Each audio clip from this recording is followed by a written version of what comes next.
शरीर का हर एक कण, हर एक हिस्सा, हर एक विचार शांति और ऊर्जा से भरा हुआ है। मैं दृढ़ संकल्प और आत्मविश्वास के साथ हर दिन के लक्ष्यों को पूरा करता हूँ।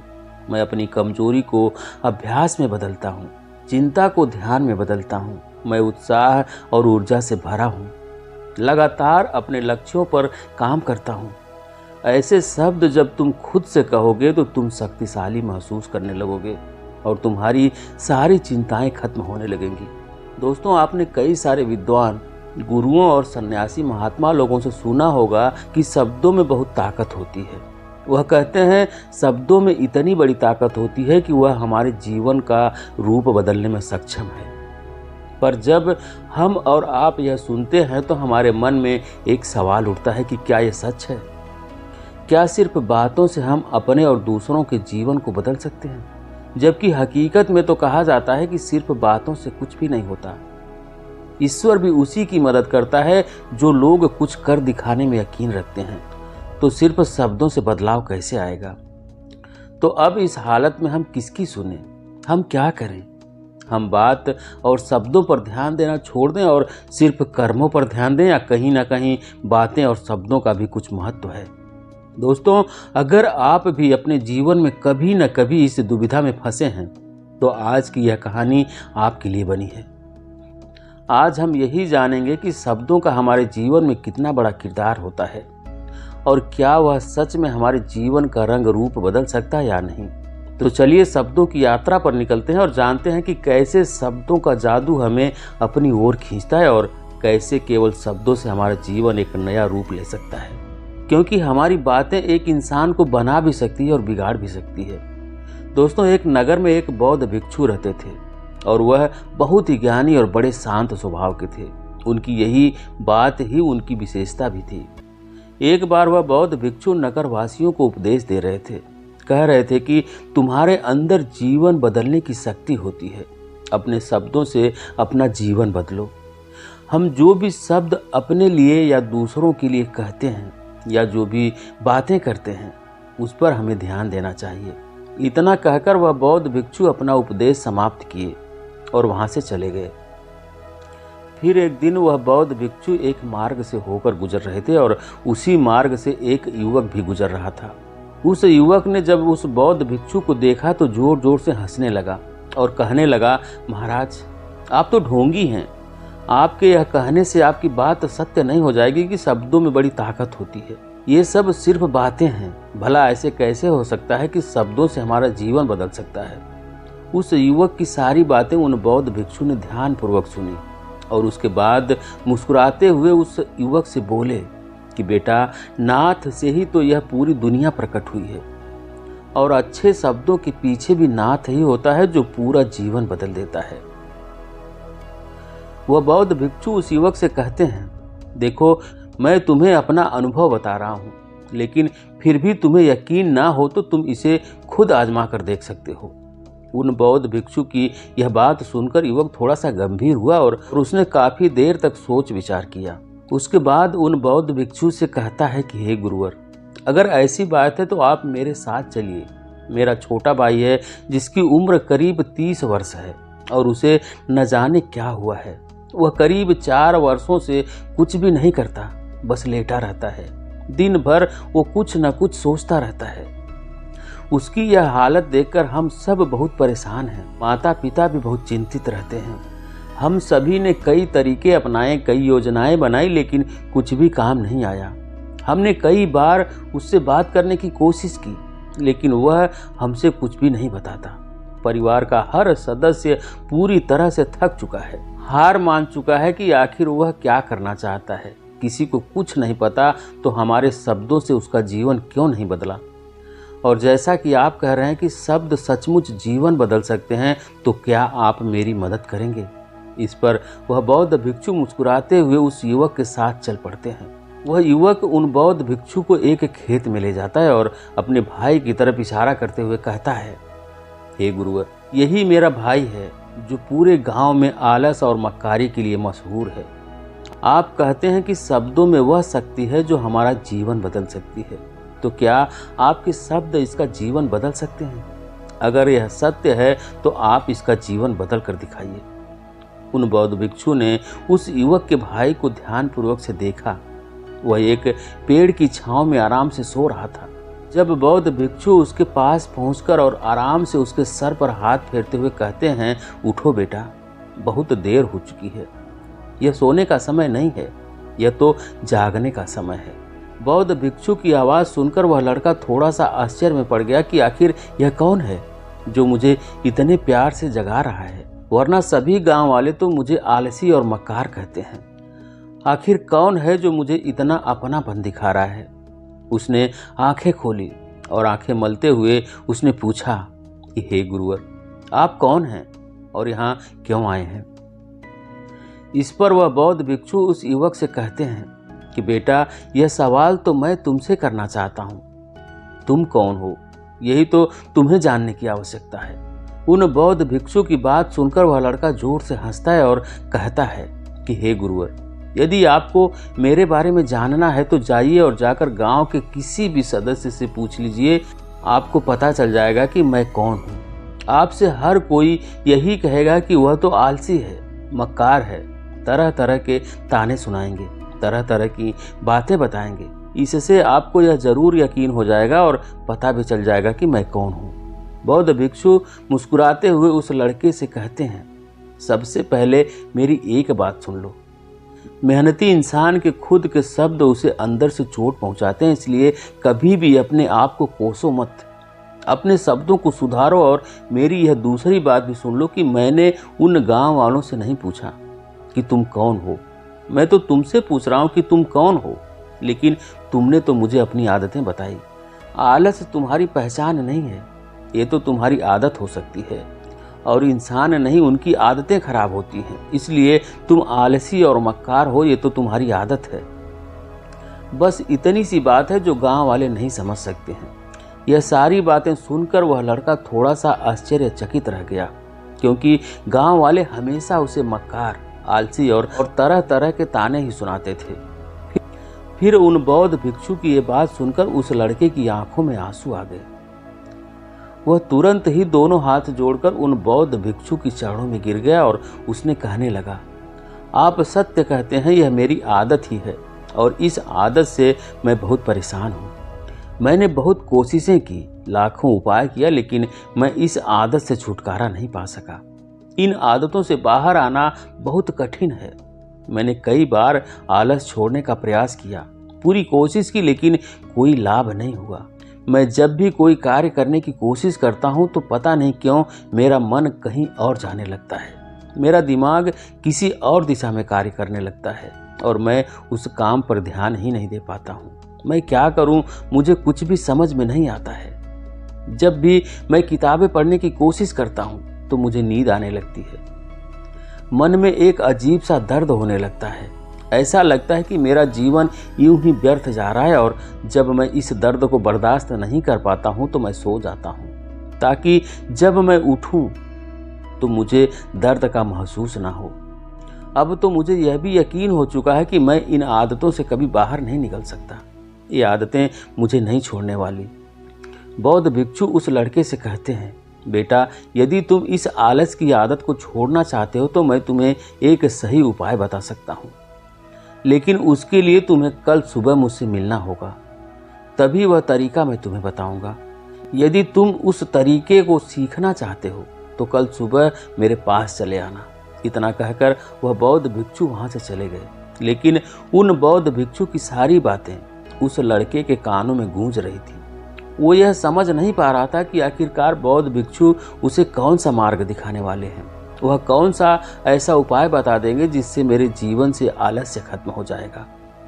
देखते ही देखते रात हो गई और रात भर वह अपने बिस्तर पर करवटें बदलते रहा और उन बौद्ध भिक्षु की बातों के बारे में सोचता रहा।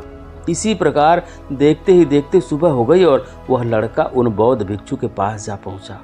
वह लड़का उन बौद्ध भिक्षु को प्रणाम किया और बोला, हे गुरुवर, आपने मुझे बुलाया था और मैं आ गया। अब मुझे वह मार्ग बताइए जिससे मैं अपने जीवन से इस आलस्य को निकाल सकूं। तभी वह बौद्ध भिक्षु उस लड़के से कहते हैं, बेटा, जब भी तुम्हारा मन दुविधा में हो तुम निर्णय नहीं ले पा रहे हो और तुम्हारे मन में तरह तरह के सवाल उठ रहे हो कि मैं क्या करूं, कैसे करूं, इस कार्य को पूर्ण कैसे करूं, यह सब कैसे होगा। तब तुम वास्तविकता में अपने अतीत में सोच रहे हो कि पिछली बार तुम्हारे ऐसा करने पर क्या हुआ, या अतीत में लोगों ने तुमसे क्या कहा था। तो आज से कभी भी अपने अतीत से नहीं बल्कि भविष्य से सोचो।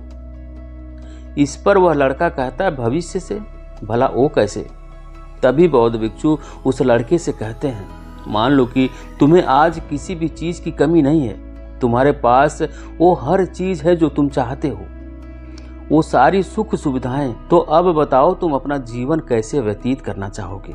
बौद्ध भिक्षु की यह बात सुनकर वह लड़का कुछ देर के लिए सोच में पड़ गया, क्योंकि आज तक उसने सभी गांव वालों के केवल ताने ही सुने थे। किसी ने भी आज तक उसके जीवन के बारे में उससे ऐसी बातें नहीं की थी, और वह गुरुवर उसे आने वाले भविष्य के बारे में उससे बात कर रहे थे। बौद्ध भिक्षु की यह बात सुनकर वह लड़का खुद से सवाल करने लग गया कि अगर मेरे पास सब कुछ होगा, धन की कोई कमी नहीं होगी और सारी सुख सुविधाएं होगी, तो मैं अपना जीवन कैसे व्यतीत करूंगा।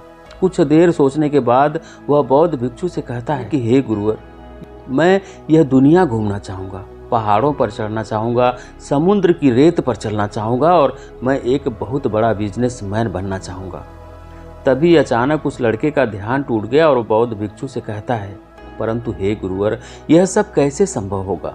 मेरे सोचने मात्र से तो यह सब पूरा नहीं होगा। उसके ऐसा कहते ही उसके अतीत में बीती हुई सारी घटनाएं उसकी आंखों के सामने से गुजरने लगी और वह एक बार फिर से निराश होने लगा।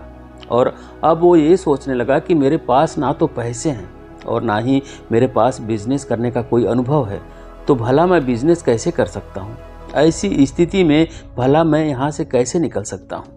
उस लड़के के इस सवाल का जवाब देते हुए वह बौद्ध भिक्षु उस लड़के से कहते हैं कि बेटा, हर रात में सोने से पहले तुम अपना लक्ष्य एक कागज पर लिखो और सुबह उठकर सबसे पहले उस कागज को देखो और सोचो कि उस लक्ष्य को पाने के लिए तुम आज क्या कर सकते हो, और जो भी तुमने उस कागज पर लिखा होगा उस कार्य को उसी दिन पूरा करने की हर संभव कोशिश करो। इस पर वह लड़का कहता है, ठीक है गुरुदेव, आप सच कह रहे हैं, लेकिन जब मैं सोचने लगता हूँ तो मेरा मन बेचैन हो जाता है और मन में तरह तरह के विचार उठने लगते हैं, और इन विचारों को शांत करने के लिए मैं सो जाता हूँ ताकि वह विचार मुझे परेशान न कर पाएं। उस लड़के की इस समस्या का समाधान करते हुए बौद्ध भिक्षु उस लड़के से कहते हैं, बेटा, अंतर मन की चाल को पकड़ो और शब्दों की मदद से नया भविष्य बनाओ। तभी वह लड़का कहता है कि हे गुरुवर, आप कहना क्या चाहते हैं? मैं आपकी बात समझ नहीं पा रहा हूँ। इस पर बौद्ध भिक्षु कहते हैं, बेटा, कैसे होगा? यह जो सवाल है यह सवाल नहीं बल्कि एक डर है जो तुम्हारे अंतर मन में बैठा हुआ है, जो तुम्हें अगला कदम लेने से रोक रहा है, तुम्हें आगे कदम बढ़ाने से रोक रहा है। यदि तुम वास्तविकता देखो तो किसी को भी नहीं पता होता कि वह कार्य कैसे होगा, लेकिन एक इंसान जब दृढ़ संकल्प कर लेता है तो वह अपने उद्देश्य को सामने रखकर लगातार प्रयास करता है और वह अपनी सफलता को प्राप्त कर लेता है। तभी वो लड़का उन बौद्ध भिक्षु से कहता है कि हे गुरुवर, अगर ऐसी बात है तो मन में बार बार चिंता क्यों होती है? मन बार बार बेचैन क्यों होता है? इस पर बौद्ध भिक्षु कहते हैं, बेटा, क्योंकि तुम्हें डर है कि तुम कमजोर हो। तुम्हारे अंतर मन में बैठा हुआ है कि तुम्हारे अंदर कुछ कमी है, तुम किसी काम के नहीं हो, और यही कारण है कि तुम कोशिश करने के लिए भी डरते हो, क्योंकि तुम्हारा अंतर मन हमेशा तुम्हें रोकता रहता है। जब भी तुम कोई कार्य शुरू करना चाहते हो तो तुम्हारा मन तुमसे पहले कह देता है कि इससे आगे मत बढ़ना, अन्यथा तुम हार जाओगे, और इसी कारण तुम्हें चिंता होने लगती है, तुम्हारा मन बेचैन होने लगता है। तभी वह लड़का कहता है, गुरुदेव, आपने जो कुछ भी कहा है वह बिल्कुल सत्य है, लेकिन अब आप ही बताइए कि मैं इस परेशानी से कैसे बाहर निकलूं। इसका जवाब देते हुए बौद्ध भिक्षु उस लड़के से कहते हैं, बेटा, इस समस्या का समाधान बहुत ही सरल है। तुमने देखा होगा, अक्सर ही हम अपने आप को दोष देते रहते हैं, अपने आप को तरह तरह के अपशब्द कहते रहते हैं जो हमारे अंतर मन में जाकर बैठ जाते हैं और वही हमें आगे बढ़ने से रोकते हैं।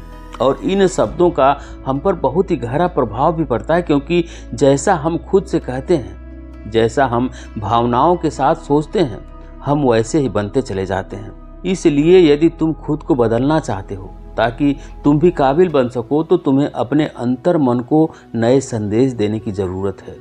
जैसे कि मेरे शरीर का हर एक कण, हर एक हिस्सा, हर एक विचार शांति और ऊर्जा से भरा हुआ है। मैं दृढ़ संकल्प और आत्मविश्वास के साथ हर दिन के लक्ष्यों को पूरा करता हूँ। मैं अपनी कमजोरी को अभ्यास में बदलता हूँ, चिंता को ध्यान में बदलता हूँ। मैं उत्साह और ऊर्जा से भरा हूँ, लगातार अपने लक्ष्यों पर काम करता हूँ। ऐसे शब्द जब तुम खुद से कहोगे तो तुम शक्तिशाली महसूस करने लगोगे और तुम्हारी सारी चिंताएं खत्म होने लगेंगी। वह तुम्हें वही बना देंगी जो तुम खुद से कहोगे। तुम जितनी भावना के साथ यह शब्द बोलते हो, उसे महसूस करते हो, उतनी ही भावना से यह शब्द तुम पर असर करना शुरू कर देते हैं। धीरे धीरे यह शब्द तुम्हारे मन और व्यक्तित्व की सोच का हिस्सा बन जाते हैं। लेकिन एक बात हमेशा याद रखना कि तुम्हारा अंतर मन इतनी आसानी से हार नहीं मानने वाला। जब तुम आगे बढ़ोगे तो मौका मिलते ही वह तुम्हें पीछे खींचेगा। तुम्हारे अतीत के बीते हुए सारे कड़वे अनुभव तुम्हें याद दिलाएगा ताकि तुम डर जाओ और एक बार फिर से अपने लक्ष्य का पीछा छोड़ दो। लेकिन तुम्हें इसकी चिंता नहीं करनी है। उन सकारात्मक शब्दों के कारण तुम्हारा मन सकारात्मक विचारों को स्वीकार करने लगेगा।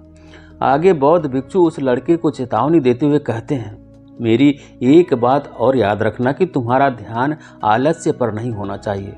आगे वह बौद्ध भिक्षु उस लड़के को चेतावनी देते हुए कहते हैं, मेरी एक बात और याद रखना कि तुम्हारा ध्यान आलस्य पर नहीं होना चाहिए। अर्थात तुम्हें कभी आलस्य को नहीं मिटाना, बल्कि तुम्हें एक नए भविष्य का निर्माण करना है, एक नए व्यक्तित्व का निर्माण करना है। तुम्हारा पूरा ध्यान केवल इस पर ही होना चाहिए। उन बौद्ध भिक्षु की बात सुनकर लड़का कहता है कि ठीक है गुरुदेव, आप जैसा कहते हैं मैं वैसा ही करूँगा। तभी वह बौद्ध भिक्षु उस लड़के से कहते हैं, बेटा अभी तो मैं इस गांव से जा रहा हूँ, लेकिन कुछ सालों बाद मैं फिर वापस आऊँगा। इतना कहकर बौद्ध भिक्षु वहाँ से चले गए और वह लड़का अपने घर लौट गया। लेकिन अब उस लड़के के मन में तरह तरह के विचार चल रहे थे। वह सोच रहा था कि अगर मैं अपनी पसंद की ज़िंदगी जीने लगूंगा, अगर मैं दुनिया घूमने लगूंगा, नए नए लोगों से मिलने लगूंगा और अपनी पसंद का काम करने लगूंगा, तो मेरी ज़िंदगी कैसी होगी। उस बात को ध्यान करके उसने एक कागज़ पर अपना लक्ष्य लिखा और लिख कर सो गया। अगली सुबह जब उसकी आंखें खुली तो उसने उस पेपर पर लिखा हुआ लक्ष्य एक बार दोहराया। उसके बाद वह कुछ देर के लिए शांत हो गया।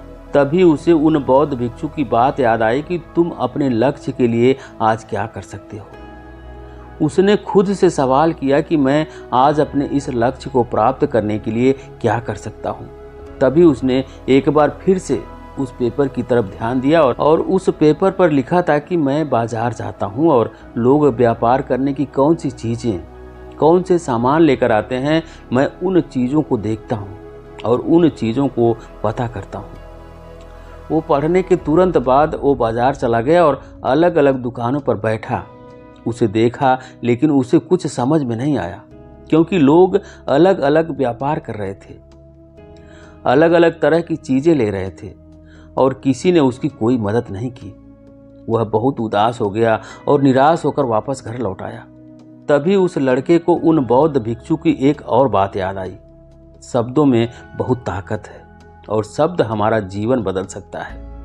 उसे वह सकारात्मक विचार याद आए। वह उन्हें सुबह शाम दोहराने लगा और अब से वह हर दिन ऐसा ही करने लगा। देखते ही देखते महीनों बीत चुका था, लेकिन अब तक उसके जीवन में कोई बदलाव नहीं आया था।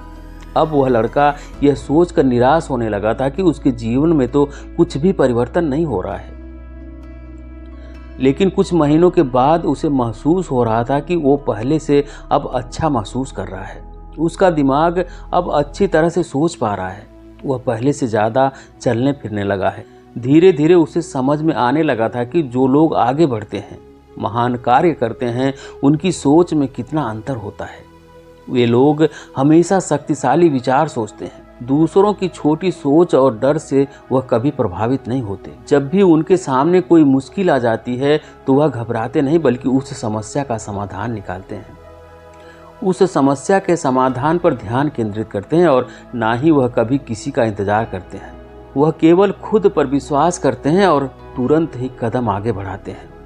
जब उस लड़के को यह सारी बातें समझ में आने लगी तो उसने भी धीरे धीरे अपने कदम आगे बढ़ाना शुरू किया। उसने बिल्कुल वैसा ही व्यवहार करना शुरू किया। अब से वह कभी खाली नहीं बैठता था। जब भी उसका मन करता वह बाजार जाता और लोगों के बारे में जानता और समझता कि लोग किस प्रकार व्यापार कर रहे हैं, कौन सी चीज़ें खरीद रहे हैं और किन चीज़ों पर उन्हें लाभ हो रहा है। और जब उसका मन करता तो अपने पिता की मदद भी करता था।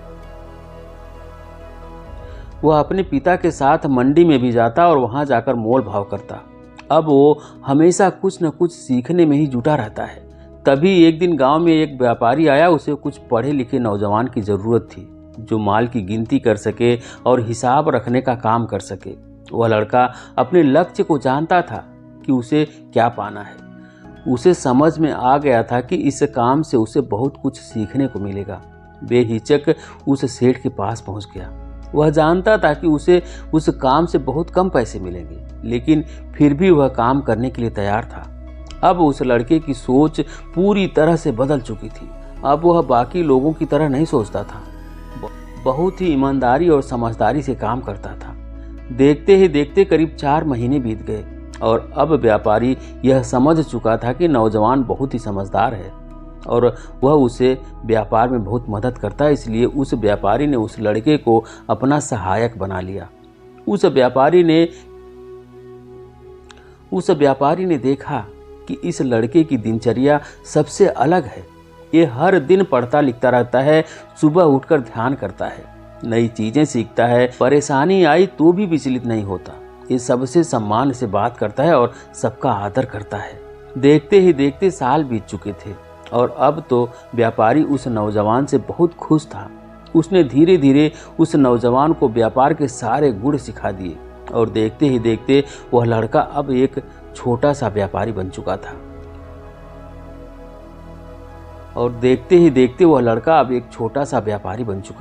और जब उस लड़के के अंदर व्यापार की समझ आ गई तो उसने जड़ी बूटियों का व्यापार शुरू कर दिया और देखते ही देखते केवल कुछ ही वर्षों में उस नगर का सबसे बड़ा बिजनेसमैन बन गया। लोग उसे सबसे बड़े व्यापारी के नाम से जानने लगे। उसका नाम दूर दूर तक फैलने लगा।